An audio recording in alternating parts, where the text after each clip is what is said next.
guys, yan na po, oh. Mas mataas na. Kaya na yung tubig, oh. Malapit pa rito. 5:39 PM. Guys, oh, parang malapit pa sa dam. So, tapo dyan. Ayan, oh.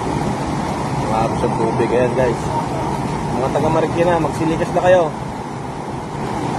Sobrang taas na nito. Ayan, oh. Ayan yung gilid ng creek. Ang lakas na ng tubig. Wala na, guys. Pag hindi pa pumigil to, palaundo ito, sigurado.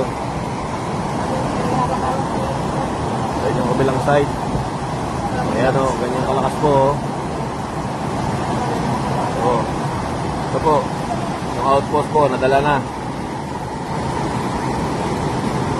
Wala na po yung paa.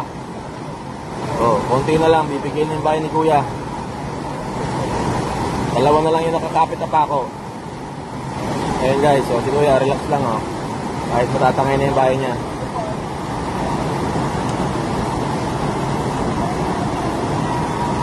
O yan, sinisilipan ni Kuya, oh. Ayan, oh. Sige, pag tatangay ng bahay mo, kasama ka dyan.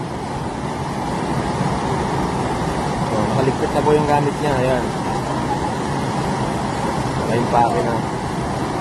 Anytime, pag tinangay siya ng baha, okay na. Sama na. Ayan guys, oh, sobrang lakas guys. Maapaw na. Ingat sa mga taga Marikina, magsilikas na kayo, mag-prepare na. Update lang guys, update ha.